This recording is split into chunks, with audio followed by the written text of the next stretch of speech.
Kia ora and welcome to F.T.P-Podacst. No, it's not what you think. We're actually here to free the people. My name is Dion Freeman and I'll be your guide and host as we go on this epic journey together, discovering ways that we can free the people. Awesome. I'm going to just keep throwing you under the bus, gee. Just from the heart, bro. We're not, it doesn't need to be high up material. We're just fucking, who are you? What do you do? What are you up to? Who, what are we here for?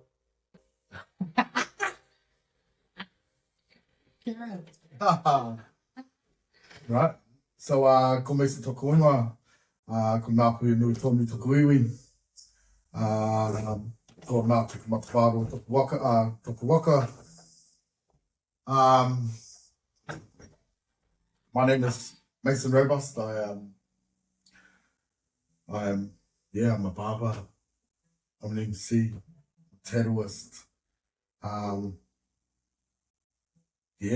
just another brother from my community, I suppose, you know, like, but, we're here at True School Barbers, which is, the new barber shop that, me and the fam have been able to set up and, be able to create a new sort of journey to walk through this barber realm, I suppose, and bring back to, you know, Invercargill and Southland from, you know, we bit of time away in Uplifting in Dunedin, last sort of decade, just building on, you know, like my portfolio and myself, in order to sort of just come back home and, you know, enjoy the pastures, I suppose. So, yeah.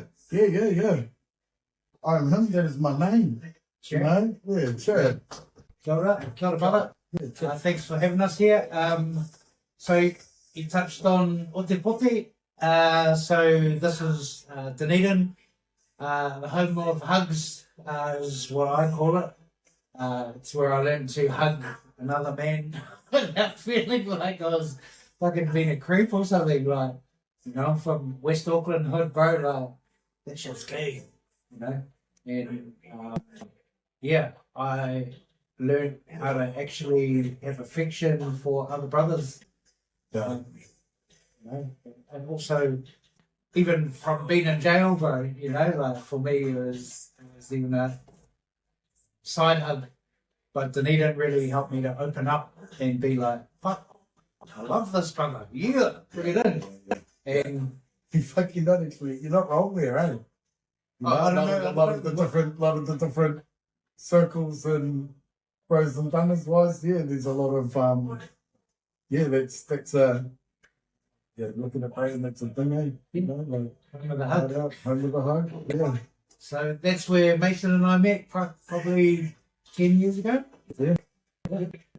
And so I was working on the very top floor, practicing hono, miri, and romi, and Mason, the Brotherhood, were on the bottom, street fucking riding foot traffic. It was interesting, bro. Like, I don't know how you fellas felt, but for me it was interesting. Like, I don't know what sort of gangsters you guys were. Because up home, gangsters, you know, I think more attitude. And like, it was always sort of smiles, but I was like, fuck, do these guys even like me? Yeah, I don't even know, like, because I suppose it's the collective of all of us brothers that were there. We had all come from different, like, pockets of the community and walks of life to bring us all together there, you know what I mean? I didn't really see, I suppose the term gangster, you know, like, is just thrown out as almost the riz and the swag association, you know what I mean? But, like, man, we're all just hood as, you know, and I suppose it was all in the name at the time because we'd all come together and that's what was the brotherhood of all, you know what I mean? The Brotherhood Barbers. So, we were all winging it. Yeah. We were all at that time of our lives as well where we were still in survival sort of mode amongst like knowing all the different things that would come through, you know, like I'd come from Invercargill and to stay with one of my bros and his sort of part sent him on holiday. Yeah. And then another bro that I'd reconnected with there as well, like, you know, me and him were left in the boat of like far out. Well, the bro's gone for a few months. How do we keep our jobs and what happens here? So we've sort of just made our, you know, try to do our best in those situations as well. And another one of our brothers as well that he'd literally just got out of jail after fucking 60 odd years as well, and he needed a job, and he just had the super talent as well, and so easy as you start tomorrow, and everyone else sort of come in on that was in on that waka as well, was like, yeah, all in those parts of their lives where I suppose that's where we're at, and the foundations were already set by some other barbers that had migrated down from up north and studied, and were already on that wave, you know, like, and from Dunedin they were the game changers because they'd brought the hyper barbering here, you know, like I feel like I was probably on the second or third waka that had come in on that, you know what I mean? And because by the time I'd got there, they'd already been and gone and set the foundations of, like, you know, the importance of barbering and how cool that is, and you know, like, it's okay to, like, I can feel so good after that visit to the barbershop and have the banter and the culture wrapped around that, you know, and like, so, you know, I'm always going to be super blessed. Like, I was gutted that I sort of missed that wave with those dudes and that, but just stoked that they had left that legacy behind and where we could pick that up and sort of run with the wave, ride the wave that they almost like created foundations for there, you know what I mean? So yeah, and hey, without riding that wave I wouldn't be here today, I suppose, you know. So well, yeah. Speaking of that wave, bro, I think what I noticed was like I said, always smiling, but when I come in to get it cut, and so at that time I had just before I came into the building, I had hair sort of down to my thighs.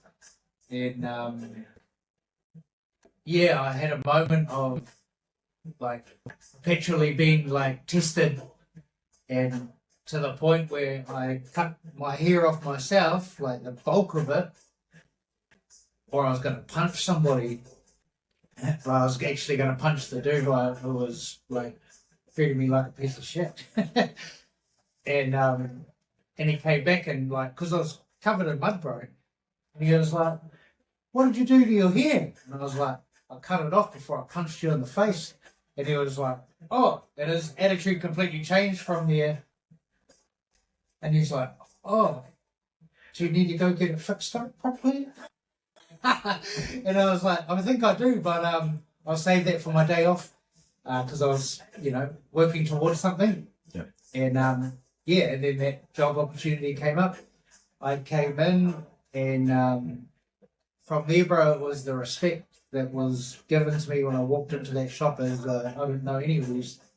And I remember thinking I wanted to get a cut from you, and you were busy, and then the brother was like, "I got you," and I was like, "Yeah, okay, full trust," you know. And the fact that he bagged my hair up and then wrapped it in a bandana, bro, like I said, it was like, wow, that's respect, and that changed the whole relationship of walking into work, you know, for me. And I was like, yeah, got the brotherhood downstairs, like, it was awesome. The original mana waves, eh? Yeah.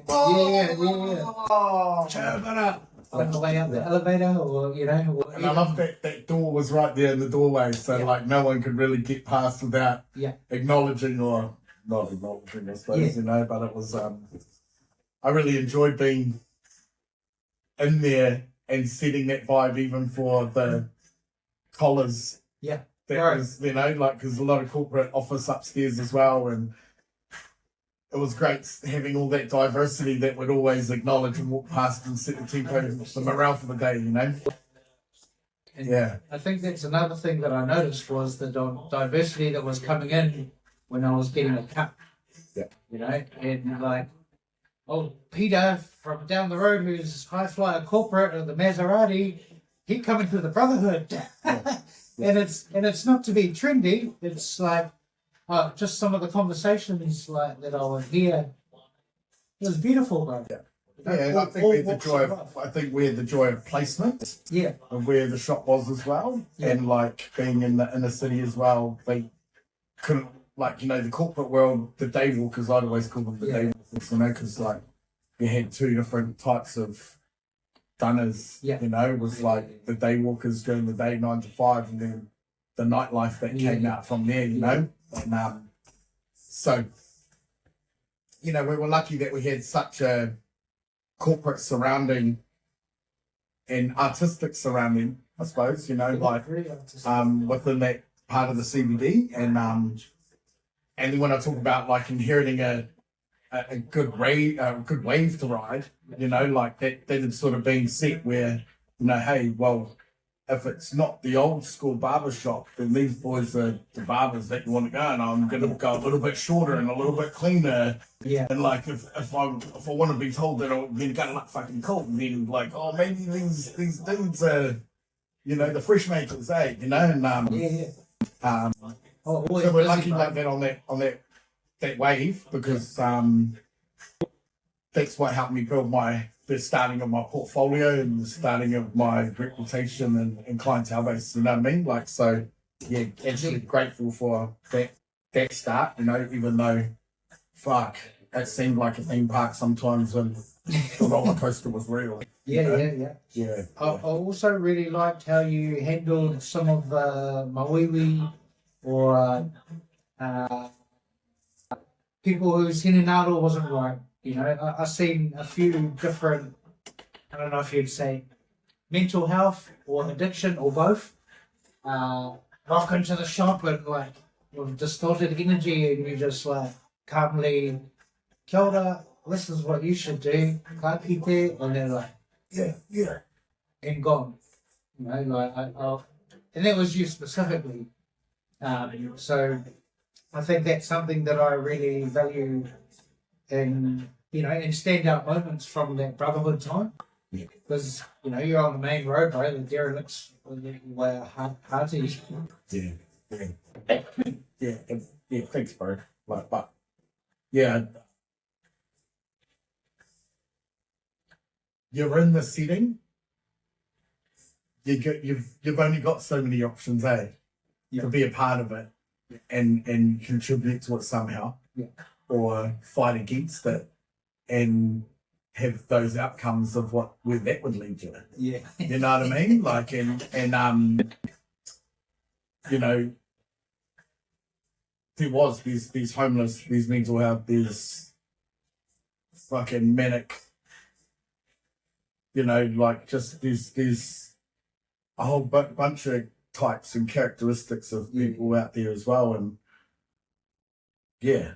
I don't know, like, you know, does that come from a place even myself where I can relate of probably undiagnosed mental health, addiction, and fucking manic erratic tendencies myself, you know, like that's I feel that's a part of the creative too sometimes, you know, and but maybe not as heightened as something that might have come through, you know. But I mean, I think it was just you find the nice thing, you find the beautiful side of someone potentially, in our setting, and roll with that, you know, like, because it's about, we're just trying to change that mode, because we've got a school entertainment in our chair as well, and we can navigate what that looks like, you know, like maybe that's a part of our power that we possess at times, you know what I mean? There's like, and a part of our survival mode. We need to survive in life, like, let alone this next 20 minutes or half an hour with this guy in the chair, you know what I mean? Like, how do we send them away? Not feeling as mumbai inside as what they did when they come and sit down, you know? Yeah, I think that's what I was getting at, is that heart resonance that, like, the other boys had different versions of it. Yeah. But, like, the heart of the store would have been, for me, would have been you. which was why I kept coming back. Okay. You know, and why I drive from Queenstown to Dunedin when I left. You know, it's that heart resonance and not just our friendship, bro. It's more like it's hard to be authentically a heart-based person in this modern world. Yeah. And I think with the derelicts that would come in, like with chaos energy, and your just heart resonance would just mellow them out, and they're like, "Oh, I'm gonna go find chaos somewhere else because I feel too chill now." You know, like, that's what it looked like for me sitting there getting a cut, and also being the energy guy. Yeah. Like that's what I was sort of witnessing in 5D. Yeah. So it was fucking cool, man. Yeah, cool, bro. Yeah. Okay, so a couple of other things I wanted to touch on was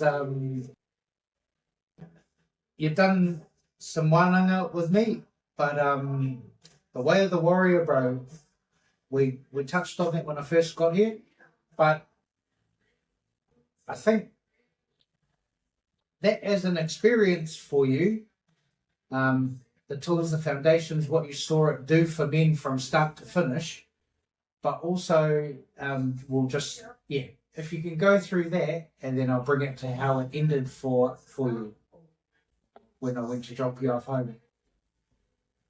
Bypassed the fish and chippy. So, way of the warrior for you, my bro. How was it turning up, going in? How was it turning up to the event, to the one and going in? Yeah. Fucking nerve-wracking, eh? Oh, yeah? Really? Yeah, it was, because, like, I, you know, you don't know what you're walking into in the environment, you know? Like, because I knew you and all my faith, you know, like, bro, you'd earned my trust. You had me as a bro, all of that, so carry on, right? So, you know, I've got faith in whatever you're going to produce in the situation or position you put me in. You know what I mean? Shoulder, bro. Yeah. So, like, you know, that's where I was. That's all I had on me. Yeah. You know, anything else that happened from there was all the experience. You know, like meeting the other facilitators, and everyone else that was there. You know, like, oops, that was actually, it was the unknown. Yeah. You know, the setting was primo. Yeah. You know, and it actually felt like we were all there. We were turned up for purpose. Yeah, bro. You know. The money. Yeah, and that's how it felt as well. You know. Yeah. With the comfort zone of being in that setting at the lodge. Yeah. Yeah. And fucking hell, there wasn't really too many people that, like, I could look around and be like, whoa, you know, like they were all just normal looking motherfuckers, to be honest, you know, like there was no like outrageous characters there at all. I didn't feel that were a thing, but you find out who they are when you see them from into the book as opposed to the cover. Yeah. You know what I mean? Like there was a lot of okay, normal looking covers there. Yeah. You know, like, but there was some interesting reads. Oh, hard. You know, like it was a funny wee library. You know. Yeah. Diverse as well, bro. Oh, big time. I think the one you were on, we had a couple of dudes in their 70s, bro, and a 19-year-old kid on a fucking bracelet. Yeah, young James. Yeah. Yeah. And I'll always remember him. Because he was so, man, that's hot. He just had such a I hope good things come for him all the way through. Like he was so wise like that, you know, and like for that age, from an environment that he's like, you know, growing up in, his heart was massive, but his awareness was mean too, you know, and like learning how to be vulnerable and share and open at that time of his life, as well as like in this environment, like he blew me away. And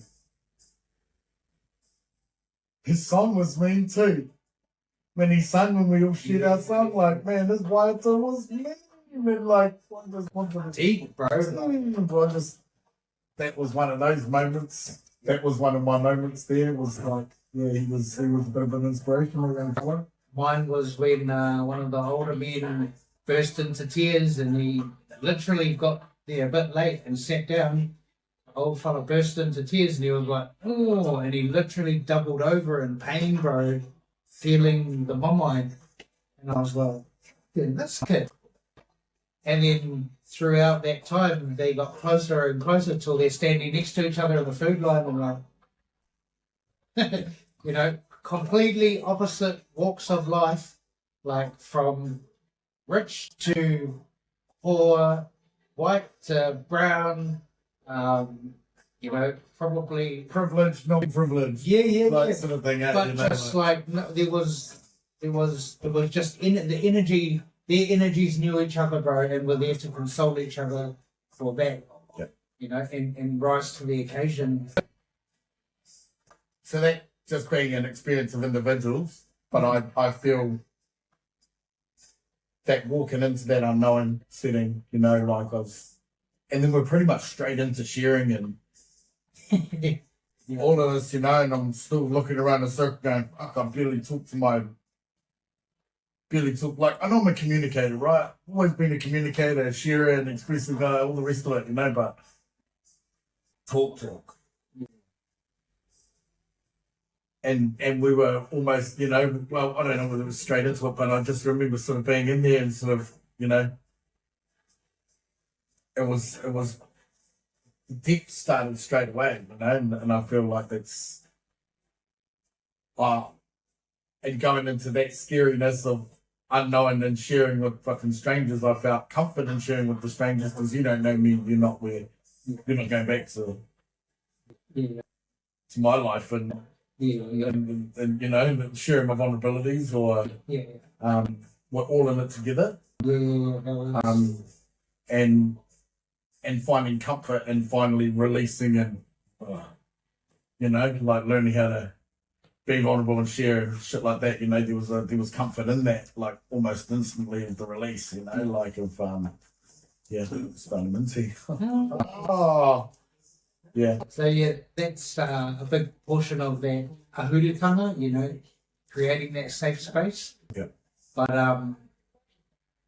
yeah, bro, you said it. We're all in this together, right from the start, bro. Like, and we're all paddling. So if you don't feel like you want to paddle, you better learn real quick because it gets deep out there, you know. And I think for me, bro, the thing that trips me out still to this day, because I have to do that stuff for myself, go back over it like every few months, or if I'm not running the one, and I have to go back over it every year at least. But I handled that as a 19-year-old kid in a jail cell. Like it still fucking blows me away, like that depth that was coming out, and then like reading the questions and like having to answer them, bro. I couldn't run, you know. And I swear to God, that's what's kept me out of jail. Yeah. But to know that it can work for grown men, for troubled youth, and I'm really looking forward to mixing the wahine vibe into it. Because there's more wahine out there that are interested in doing it than men. Well, we'll see. You know, it's a different era again. Yeah.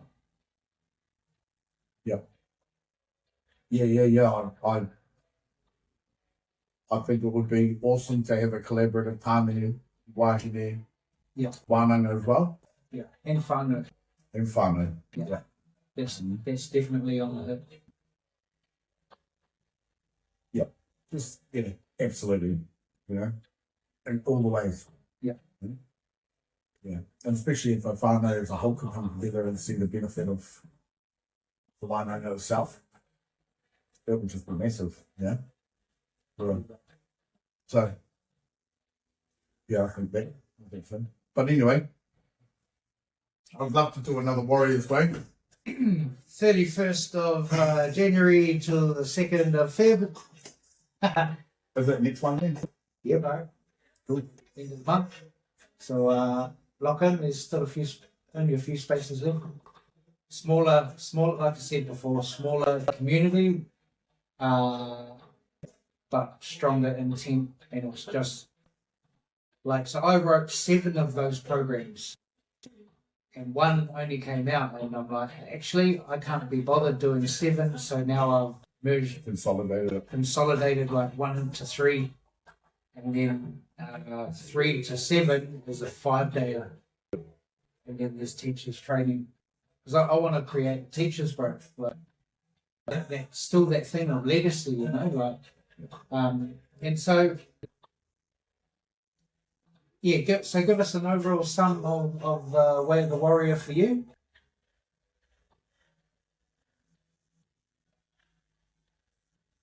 Oh, I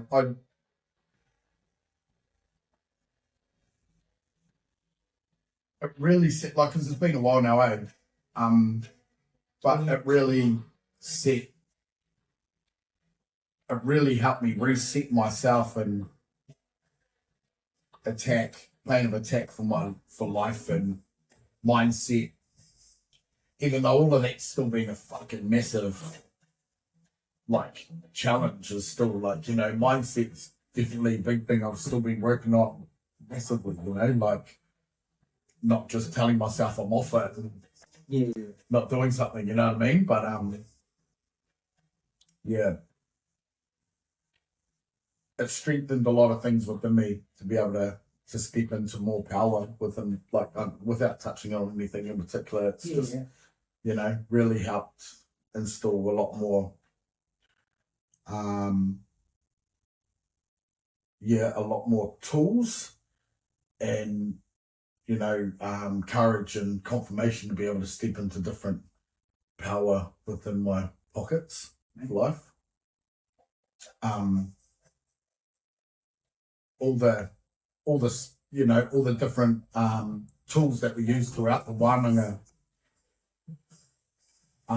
You know, we focused on, you know, we touched on martial arts and, you know, different parts of martial arts and the virtues that come along with, say, like jiu-jitsu and things like that we went in on and used as a cool part of the wānanga as well. It was me, you know, like the virtue side and paying attention to virtues is a really big one, you know, and, like, you know, understanding those a little bit more. So, you know, just life situations pop up, you sort of think of what virtue you might need in this scenario and how to use those, you know.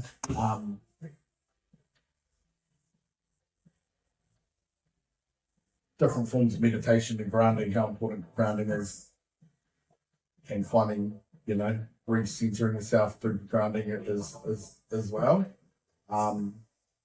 And although a lot of the sort of like the breath work methods I've fallen out of sync with and different things, like I still will go through there and know how to take a breath and focus on breath for a second if I need to, in points of being overwhelmed or needing a clear mind or reset something for me, you know.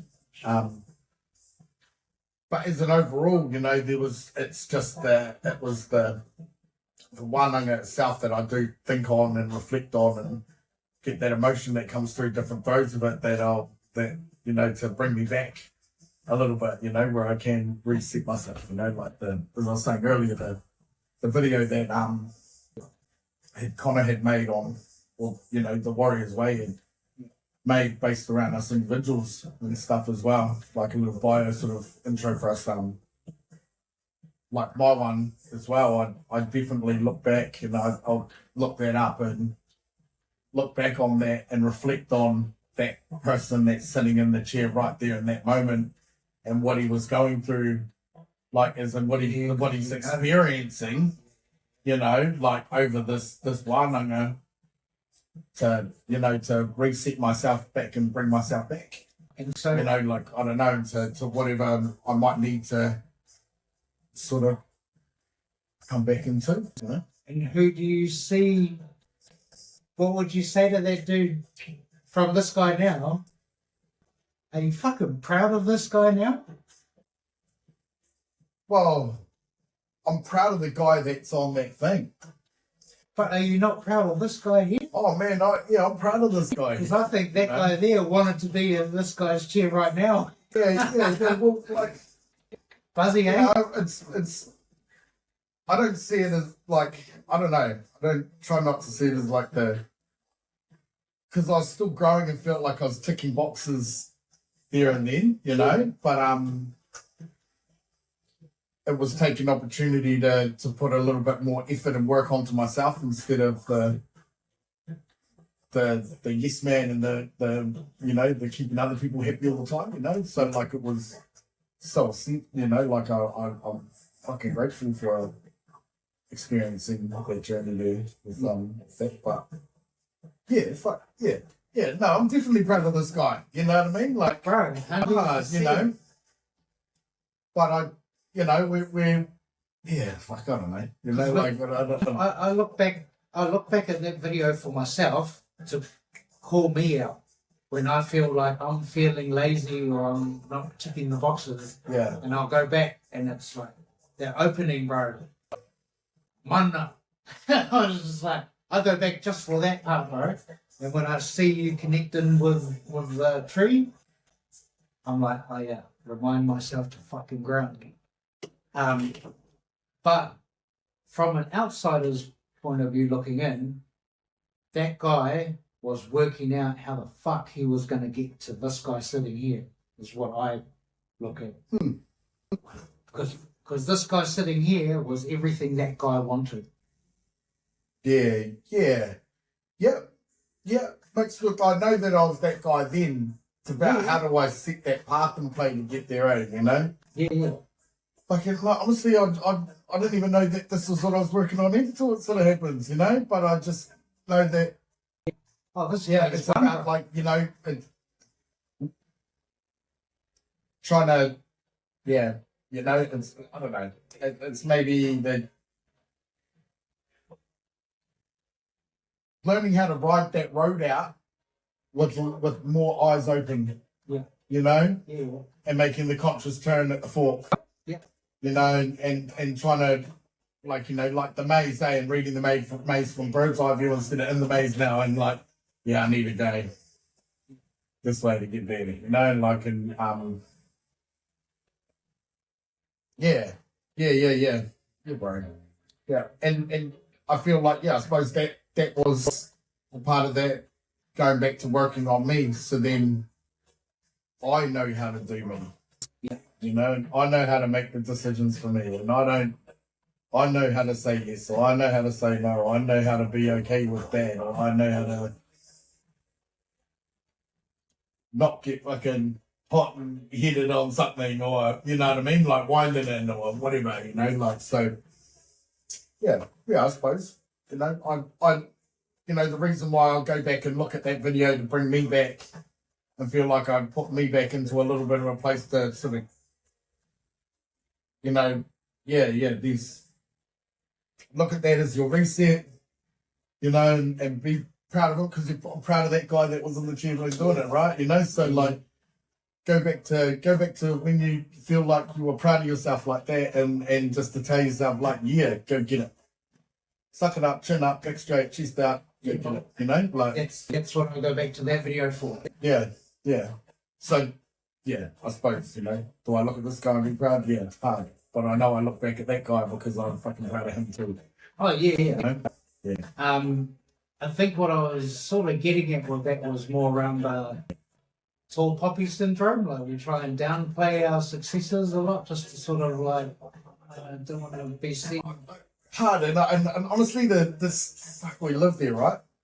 Wow, yeah. You know, and as I was taking my head in frustration and shit, like, you know, like, breaking the mold, bro. Hard. You know, 2025, it's fucking flex time. Even seeing these, you know, certificates and sort of achievements and Tonga behind me here, it's like, this is the first time they've actually come out since and found a home somewhere. You know, they've actually just been sitting in a drawer in my office, or not quite get put up, put in a frame and pushed to the side. Yeah, well, you know, mean something, and right? like, and you know, so it's like the first time I'd sit back and look at the accomplishments, you know, and I tribute to True School, like, this is the first place where I've been able to share that. And I'm kind of happy though, because it's like, you know, my journey in Dunedin and the last sort of decade there is where I've accomplished all of this, right? You know, so for here to be back in the South and in this environment, and having a place for it to live, to see, to be shared, You know, like that's where, you know, like, yeah, finally learning that, you know, it's okay to sort of share accomplishments and achievements and that, you know, yeah, like, you know, looking back at, you know, saying, oh, you know, but are you proud of this guy here? You know, like, yeah, like, yeah, I'm you know, yeah, I am proud of this guy here, but we're still moving. We're still making the move. I know we're still trying to make moves, we're still trying to progress people up and all of that sort of thing too. So, you know, like, I don't know when that time is that you come back and sit back and look in the mirror and go, fucking proud. Yeah. You know, I make this mistake often, bro. Oh, fuck. And do you know who pulled me up on it, bro? Connor.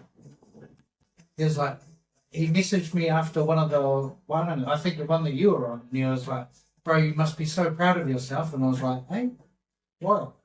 And he's like, bro, did you see how many people you helped in that room? And I was like, oh, yeah, I'm just looking at the next one, bro. And he's like, no, pull your car over and fucking stop and have a sit and think about how many lives you helped change in that room and that you created the content for them to help that change. And I was like, bastard. That's a bit hearty, but it's uncomfortable, right? Yeah. And so I think that's why I'm trying to get you to like look in that mirror, because like I was saying, bro, I'm not hiding anymore. Fuck it. Yeah. I do some cool shit. I'll interview people who do some cool shit, and I think to sit in that chair and look at your achievements, to know that fuck, bro, this is yours, you know, and there's the potential is limitless here, bro. Right. You know, so moving on to that, you were a teacher of barbering, and it's not something that just gets fucking handed over without hard work, right? So how did that come about for you in Dunedin? So on our brotherhood journey as well, you know, we had this, we had one of the aunties that worked next door in the salon next door, you know, Vicky Blair, and just, you know, we called her and Auntie Judy Wong, our aunties, because they were like a hairdressing aunties / like they would jump they aunties. They had all the auntie vibes and done all the auntie things, and you know, and they actually had come into the shop and were like, boys, you know, the regional hairdressing competitions are on and they're doing the barber section, you know, like this is the industry, NZRH, hairdressing competitions, you know.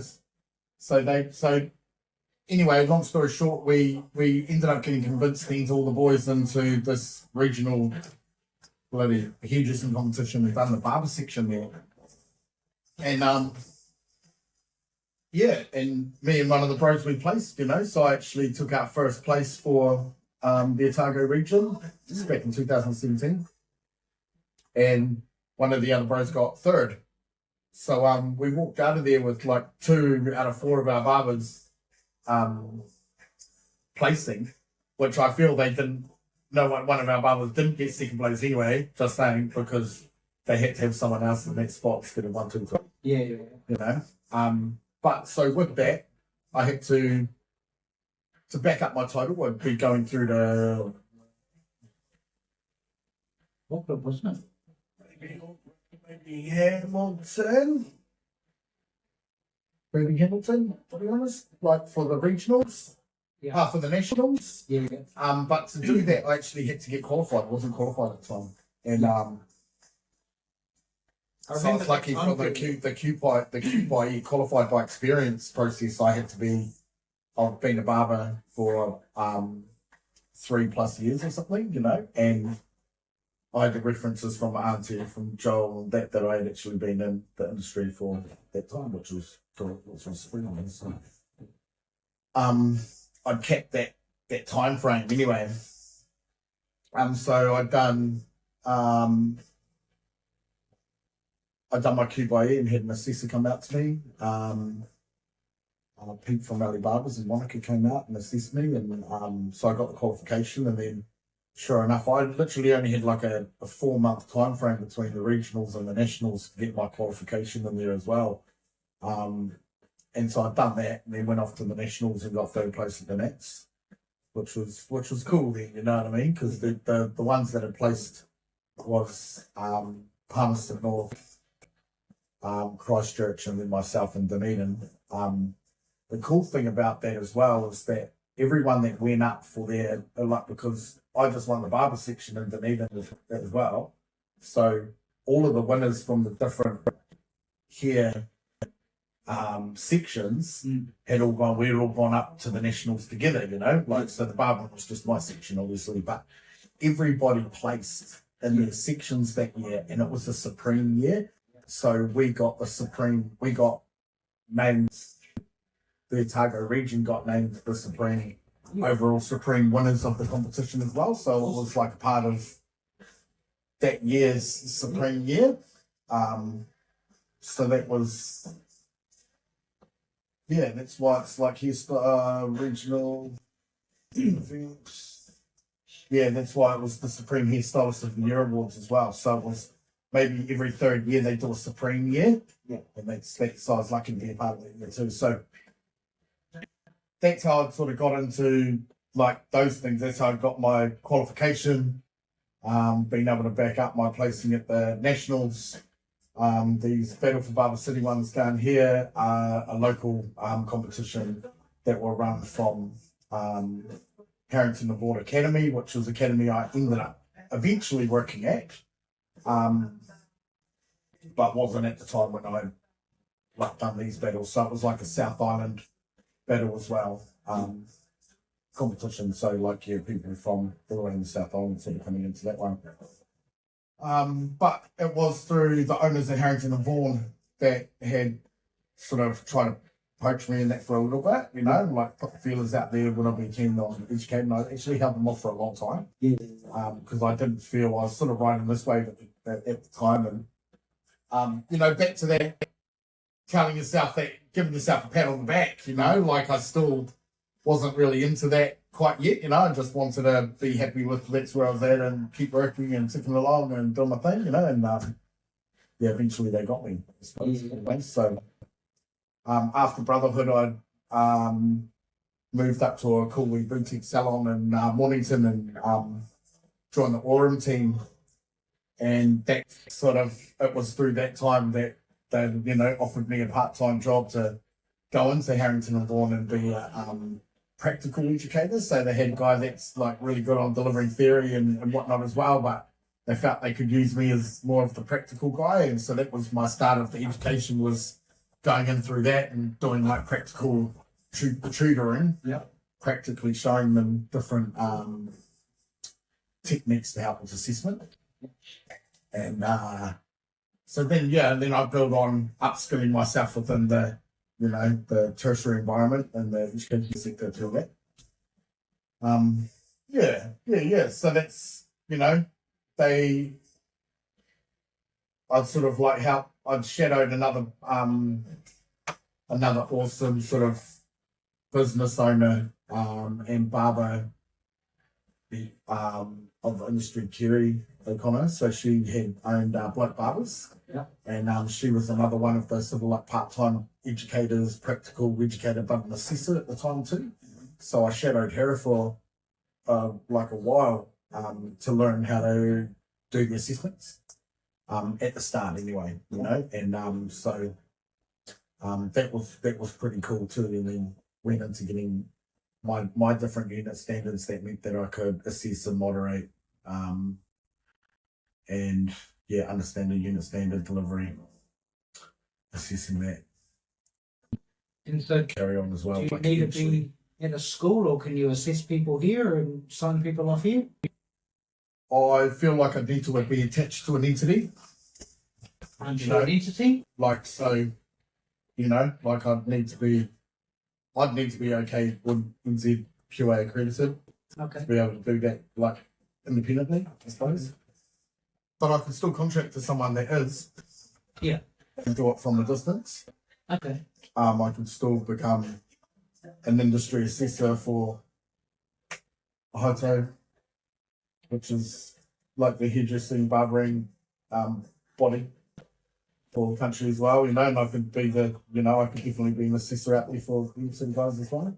I still hold the accreditation to do so. Yeah, couldn't you work in some way that True School was an accreditation in itself? I could eventually, Just dropping a seed there, bro. Hey, bro, that seed's been in that grow box for a long time. I know. You know what I mean? But I'm just where I'm at the moment, and that's just a wee way off for me right now, Cool. If I was trying to jump into that swimming pool, I'd just be a little bit too deep for myself. Okay, fair enough. At the moment, the admin side of things and the function, how that would operate. It's a big mission, It's another thing that I was really proud of you was with all these tohu, bro. I actually watched you put in the hours of admin that you didn't necessarily enjoy to start with. So, well done, bro. That's actually where the hard money was at. Yeah. Sorry, can't play, got to study. What the fuck? Well, that's because I've done the night classes and stuff and done my business papers and things that as well. And that was hard, juggling social life, mahi. You had a lot on at that time, bro. Yeah, but hey, we took those boxes, we got there and fuck, much love to my kayako at the time on that sort of carry on. Wow, they were the investors too, because they put in the after hours, the study sessions and things like that as well. This just come off my skill and what was there. The other studies, sometimes I felt like I was falling in the deep end.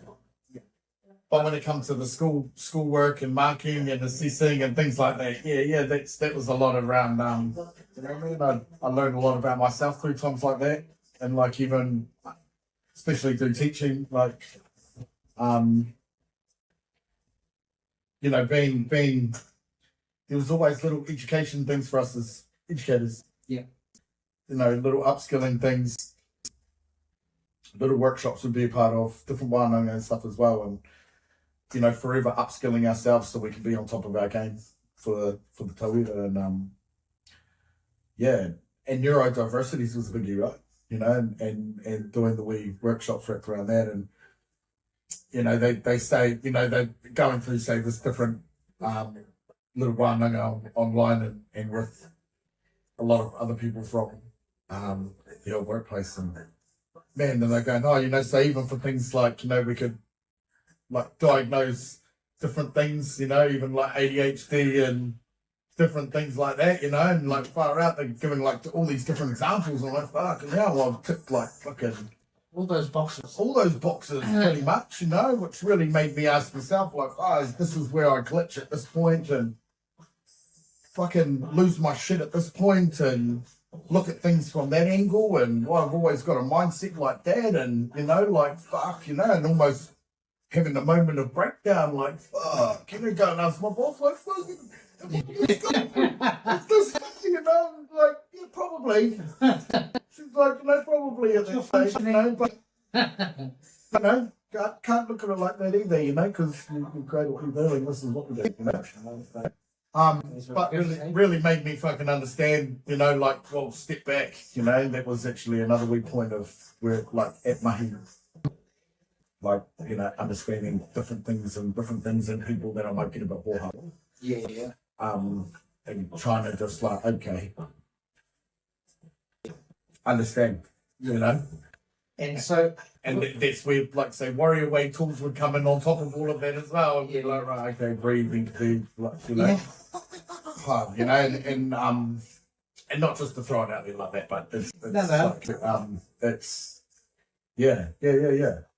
I laugh because I'm still the same. I'll literally have the part of the booklet in my head going, not don't be a cunt, but don't be a cunt, Yeah. Because the other part of my mind, who's 15 years old, is wanting to say you're a fucking dick, and fucking stop being a fucking dick. And hey, that's why it's hard to do things like this, right? Yeah. Is because the fucking boom, train of thought, fucking doors that open up, and that just gets things so off track, you know, and segue into other fucking things, you know, like.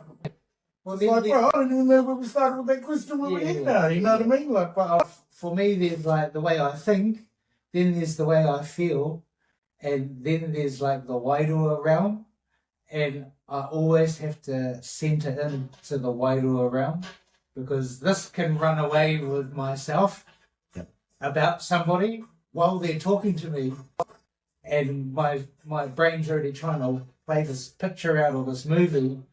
My heart's going, but just think about it. Once upon a time, they were a beautiful little baby and weren't a dick. And then my energy side is like, oh, fuck, I feel like this is going on for them. Like, just hold my tongue. Yeah. And find a real nice way to deliver, go away and have some time out and think about it. Like, I think it's sort of like teaching for me has been like, before teaching, my greatest teachers in life, you know, besides my mum and my nana, in different ways when I was a kid, have been my customers, my clients. Yeah. Because every treatment teaches me, every bit of trauma they release teaches me about trauma I've carried, or when I've been the bad guy and not seen it. Yeah. You know, so I'm consistently doing that in a mahi. But being a teacher is like, at the end of last year, bro, I felt like I was a parent to like fucking 30 kids, bro. And there was a couple of weeks at the end of the year where I had like maybe 12 of them reaching out for different things. I remember being a kid and wanting to have a tribe of kids to different women all around the world.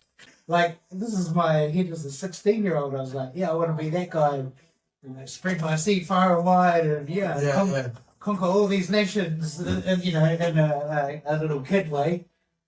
And I look back now and I'm like, fuck, you know, number one, it was hard enough to just look after me and teach me how to be a good human, let alone try to answer questions or help my tauira through their, or my students through their difficulties, or where they're frustrated with me, frustrated with each other, or frustrated with life, or frustrated that the medicine is so intense to learn, or, you know, these sort of things. So did you have those sort of moments as well? Or like, is there a part where you're like, yeah, I'd love to be taught by them?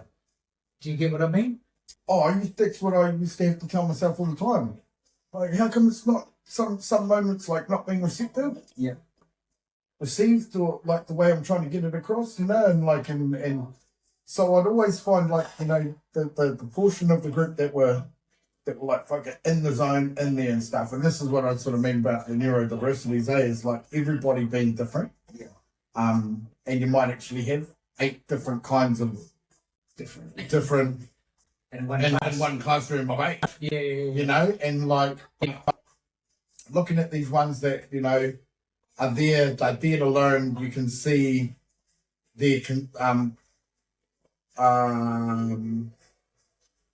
conscientiousness in class, the way that they're taking on the information, really like giving me that, yeah, this is good food right now, you know, like, and looking at that, and then looking at these other ones that have like attention, out the door, fucking off on another train somewhere else. Like, and just like things like that, you know, and yeah, I don't know. I had to always sort of go back to, you know, I still had to tell myself all the time that, you know, like, yeah, fuck, you're good at doing this, right?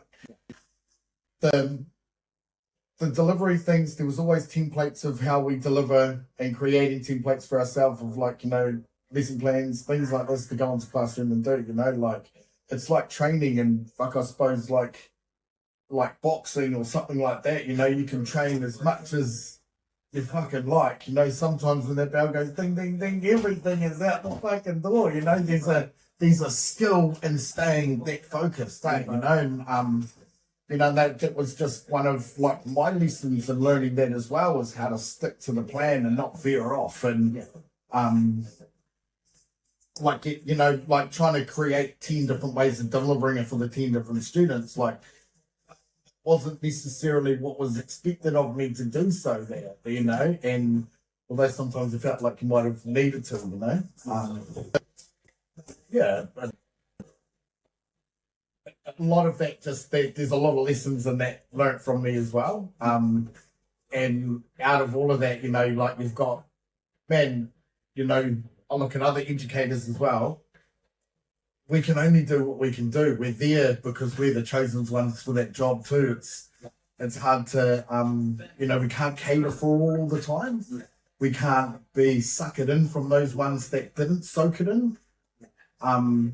We do have to bear the blame and the brunt of a lot of things, and some things we might have to be accountable for. Yeah, absolutely. But, all in all, we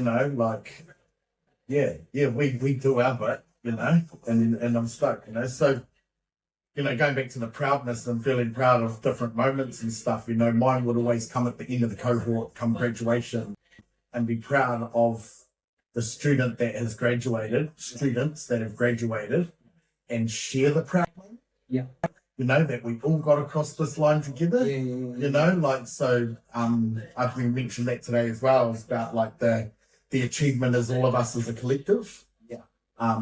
As opposed to just one individual, Individually, these people should be proud of themselves, and probably myself as well for getting these individuals to that moment. But we've all done it for 40 weeks together, and can share that moment of pride, being proud like that as well. So, within that teaching zone, the tertiary environment, education sector, that's where the pride must be coming like that, Yeah. Thanks, Mickey Baba. Thank you for that moment. Yeah. Thank you, because when you stepped into that teaching role, and I saw the dedication you were putting in, it sort of made me level up on the paperwork side of my teaching. So like all of the way the workshops, well, now they've moved from one to retreats. So now the paperwork's got to match the price, got to match the accommodation, got to match the delivery. And the delivery's got to rise as well. Right, yeah. But in the moments of trying to do that, you were somebody that kept popping into the back of my mind. Yeah. Like when I come in, when I drive over to come in and get cut when you were at the school, bro, there was a buzz for me, bro, to rock into like basically a massive warehouse. Yeah. Massive warehouse and a studio with all these different rooms and wigs and heads and fucking all these different like real artsy neurodivergent Dunedinites, which I can only imagine, bro, because I worked on so many of them. Like, oh fuck. That was the cool thing, right? Is that the outreach of that school was quite prestigious for fucking 20 odd years, And there was kids actually travelling the country to go there. Yeah. It wasn't just like a South Island thing, an Otago thing. Like, we had kids travelling from the North Island come down here, like Christchurch down and Oamaru, like all the surrounding areas, it was. And that was cool about the diversity, because you get all the different demographic from each one of those cities coming in all the time. Yeah. But for me, it was like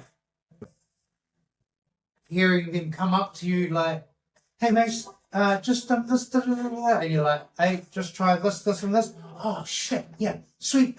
Like, on it.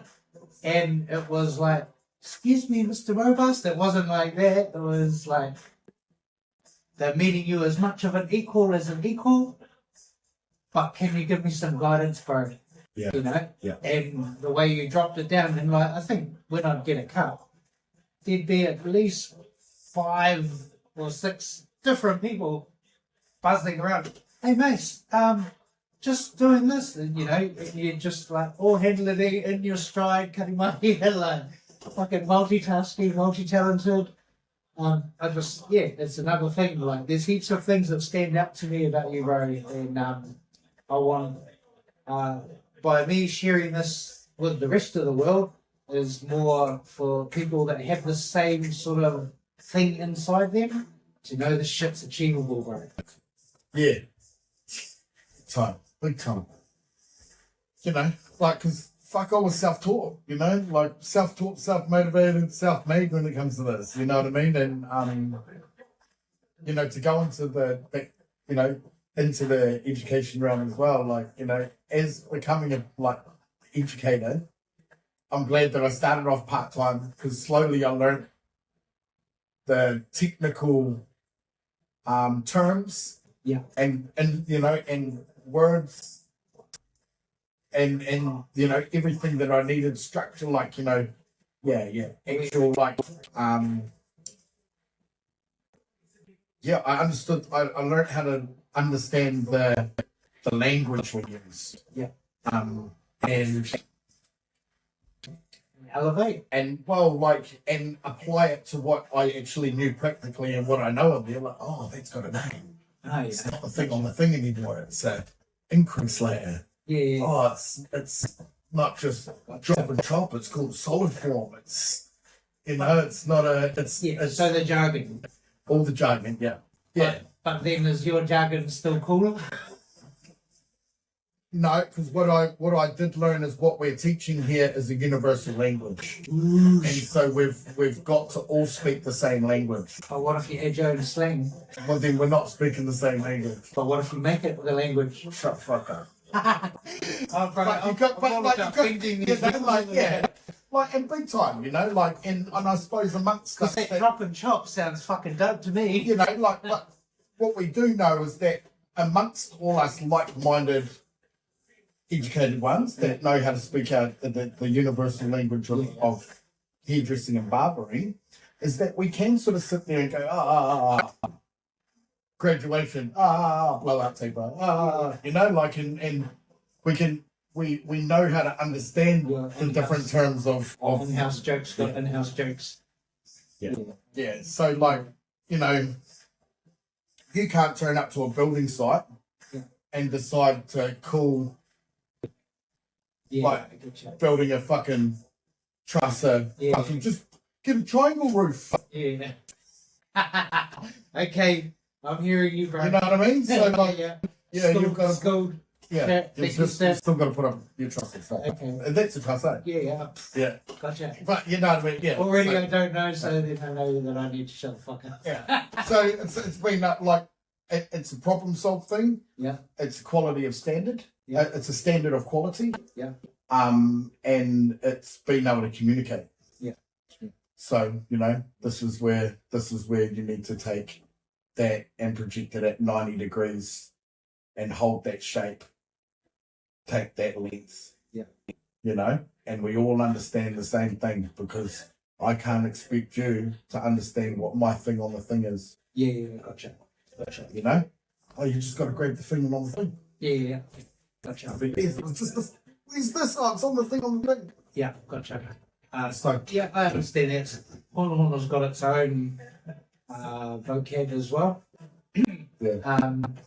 All right. So, among other talents that you haven't quite delved into yet, one standout thing on Way of the Warrior for everybody in that room, bro, was when we were learning the hono stuff.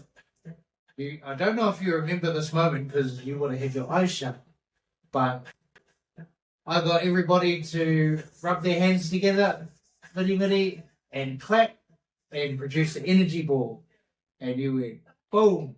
And as soon as you pulled that energy ball, bro, fucking the people next to you, like in your group, because you were doing group healing, all went and opened their eyes. And you were just like, boof. And these other men like moved out of the way and they could feel it. One of the most powerful moments of that Waimana as well, of that retreat as well. Were you aware of it? No, because I got my eyes closed, right?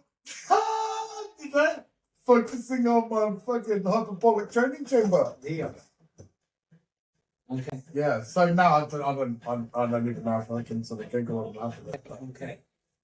No, I don't think I was aware of that, to be honest. With the hono stuff, I remember, back when I first met you and getting you up onto my table, took some coaxing for the first couple of times. Do you remember that? You bro. Took a bit of time and trust. Yeah. And I can't remember if somebody else had worked on you, but I just remember you like even lying down on the table, like, oh. Bro, and I still, like, to be honest, brother, I still struggle with lying on the table and so on, like that. And yeah, you did, you gained that trust, brother. And you know, I don't know what that was at all. Maybe that was my room, like, we don't care. I don't fucking know. You know, but it was just one of those things that it was a trust thing and it was an uncomfortable thing. And I think that's where, you know, our friendship had really grown like that too, even stronger because of, you hadn't broken that trust. Yeah. You know, you'd accepted the challenge and took it at in my pace. Yeah. You know?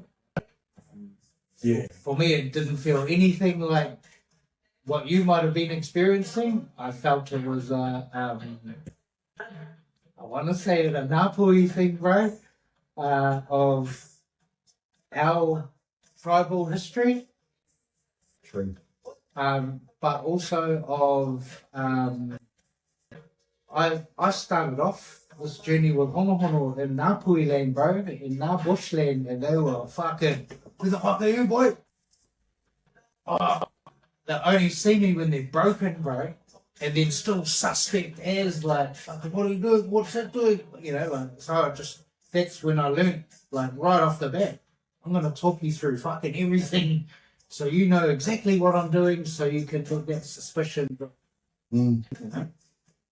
So working on you was like, it just took me back to 2008, fucking working up fucking barefoot and hitchhiking with a massage table. If I hadn't have broken that ice and gone there then, like the start of our journey together, but been said,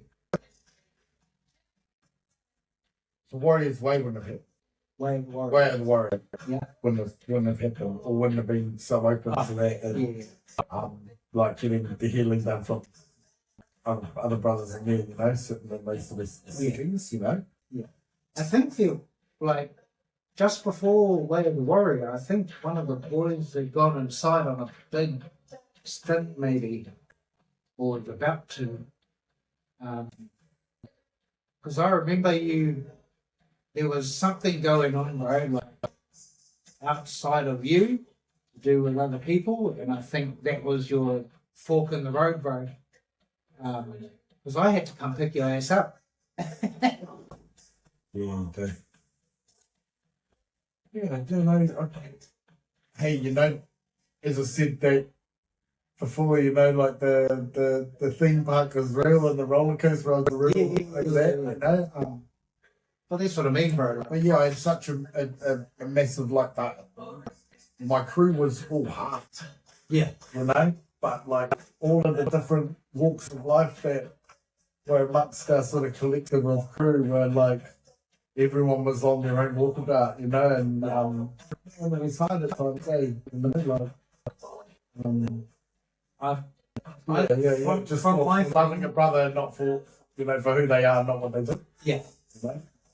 I remember I drove from the lodge into town to come get you and drive you out. And that's, bro, something I'd never do. Ever. Like, but I remember it was like this. I remember when I say feel it, I was being told like almost by my nan, like, you go and get him now, or it might not end up good, you know, like, and that sort of vibe.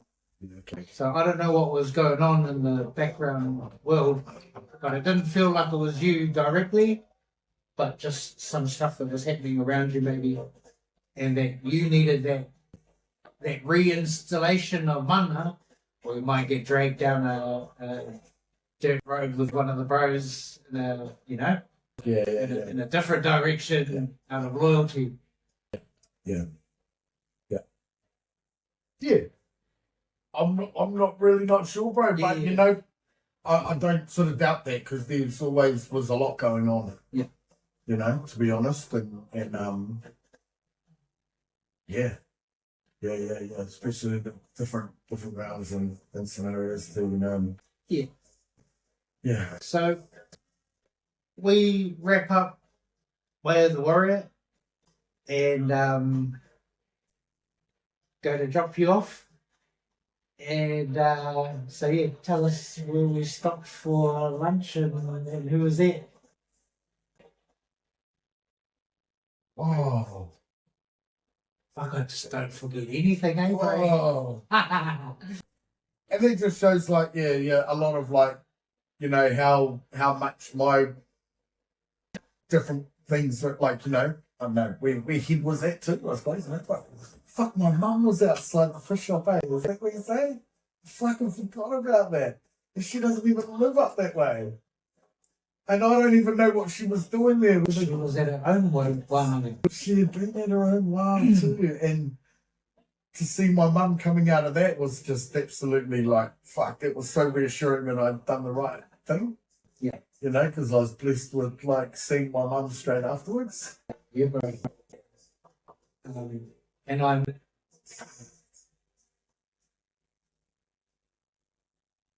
Yeah. Yeah, me. Actually, bro, I thought you were just going to talk about the fish and chips. You know, like yeah, we're not very good, but not that good. We're like, what do we do for tea? We're like, well, hold on, fish and chips. That's we're off there. But to stop and think about that for a second. Yeah, I was waiting for the aha moment. Yeah. And also, bro, this is just your friendly reminder. So I don't know if you want to go into detail, and if not, we can just cut the cameras. But your mum's knowing you've had these gifts for a long time, bro. And she's stepped into hers. And I think, I remember with one of your sessions, I was like, you're finding your gifts here because of like mum. And then I think you said something like, what's she going to rebel against fucking what your mum wants you to do or something like that. Sad guy. Yeah. Sad guy. But, also honest guy. No, I'm talking about the sad guy. Yeah, some shit like that, you know. But honest guy, because like the more and more... That's probably just a cop at the time, like trying to fight, talking about it. Yeah. You know what I mean? Or like acknowledging it, the realness, and having that little gig fucking trying to fucking not acknowledge, not fucking be accountable. Yeah, well, I don't know, bro. Now that I think about it, you were a bit hot-headed back in the days when I met you. Like, just the propensity to get up there real quick. Like, even if it's not outward. I was like, oh, yeah, actually, I remember you getting a little bit frustrated a couple of times. Hi, bro. Hard, and I don't think I really, I suppose since I'm in, and I don't know whether this is the right thing to sort of be going into, and again, that's my fear of exposure, is that, and being in this realm of such a community sort of face as well, acknowledging where I was with substance use and addiction and like, things like that, where, I wasn't looking after myself and acknowledging those things because I'd still be real functional with everything that I've done as well. Yeah. And never drop the ball and still hold work ethic and still show face and all that sort of thing, right? So a lot of the things that I would do around that, like, man, I do look back at things as well and I'm like, fucking gee whiz, like, holy shit, fucking guy. Yeah. And learning how to rein all that and not knowing until I really started acknowledging shit and kicking things in the ass and like, walking away from them in my life. And so it's, Bro, I almost... You know, like stuff, you know, sometimes I might be, fucking, I could have been super high or something and like coming in to try and like compensate how should I feel at the moment and try and get a session, but it's not like the right timing for it. Or, I know, those are just times, I remember there was a couple of times where you're like, I don't need a session, just need a bro. And we just go out on the fucking 6th floor balcony and, you know, like a hooter. have a hooter. Yeah. And then, yeah, but I just remember like, fuck, the bros might get dark like mine can, you know, like obviously we're all human. Yeah. But a lot of people will think because I'm a healer that I shouldn't have any of those problems. Like I got asked on Stewart Island, bro, do you drink or smoke or like, are you like a virgin and shit? And I'm like, fuck bro, I've done more debaucherous shit than most people on this planet. Yes. And right now I feel like it. Yeah. Hey, true. Told bro. Yeah. Snap. Yeah. But no, what I was wanting to get back to, bro, was that special moment of, I remember walking out of the car and you're like, oh, fuck, is that? And she had her back to us, bro. And you'll walk by a bit more like confident, like this motherfucker mom. And then you like gave her a kiss on the forehead from behind and she was like, oh. And it was just beautiful, like to witness again from an outside point of view. Yeah. And then the funny thing for me was the pride in her eyes meeting me, like, oh, you're the one who's brought him to the light, or, you know, like, whatever, was the way she sort of looked like, you're the one helping my boy to hear what I want him to hear. Yeah. Because I think... Thanks. I definitely talked about you and you know, and shared our friendship where we were in the journey as well, you know what I mean? And like, yeah, absolutely, you know, so the introduction there, yeah, but, and I know what you feel like jogging back there, yeah, definitely, you know, like, and being able to fucking, these are the bros as well, you know, like, and like you wouldn't believe what's happened, you know, and that's, yeah. So, you know, and I fuck yeah, that moment was, yeah. that was an epic moment, bro, and then I went and dropped you off home to your Orem fed. Oh, over the hill at Thingy too, yeah. I mean, pretty much went and caught a plane and went to go cremate my nan. It's like it was a whirlwind, bro. But yeah, I think that was a real stand-up moment because you told me that your mum was into this realm, and I was like, bro, why aren't you? Because I remember your first sessions, bro. I was like, fuck, bro. You've got a whole bunch of other different gifts that you're not wanting to focus on. And I think out of rebellion, and I feel like mum's just realised the easiest way is like this. Yeah. Hard. And maybe that's one of those defence mechanisms of that's a part of the work, right? You know, and learning how to step into acknowledging those different things as they're coming as well without fucking denying them. And then hard, you know, I feel those little things, you know, like the journey has been, you choose, right? You've got a box of all, or a 50-cent mixture of all of these fucking goodies that you have, you know, like what one are you going to have first? But what one is going to lead to the other nice one that you want, you know? And it's what do you want to finish off? It was like choosing out hard out. What do you want? I know that you finished off with your hamburger or your cheeseburger. Yeah. Well, that must be like, just hardest one to get through out of 6. Leave that till last because it's the nicest. And it's the Big Mac for me. It's the Big Mac of tacos. Yeah. Like the flavors of Big Mac, you know? From the fucking go weeping on the tacos, you know? That's the epitome of that, you know? Yeah. Well, my bro, we've covered a lot of bases. We're going to do your session in the morning. So that'll probably just be the last little bit of filming. But before we close down for the evening, I just want you to, I want you to, I guess, tell the people at home, anyone who's sitting on the fence, who's listened to some of this korero, who's, if they're thinking of Way of the Warrior or they're a bit more interested in hono, I would like for you to tell them, what would you say to them if there's somebody who's wanting to step into being a leader, looking for that, I guess, not so much brotherhood, but probably based and set around a bunch of game changers who are ready to fucking step into their power. If you're getting, if the calling's happening for you, follow it. You don't know until you accept the challenge, you know. Sometimes you might be thrown the pass, like catch the pass and run with it. Don't just pass it on. Yeah. True. Yeah.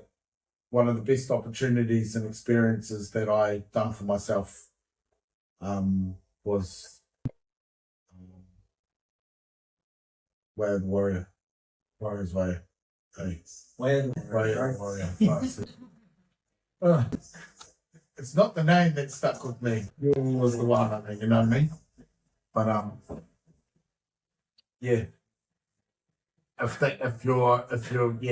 you've been having the calling, if you've been having the tohu given to you to follow that direction, you know, like if that's follow it. Thank you. Yeah.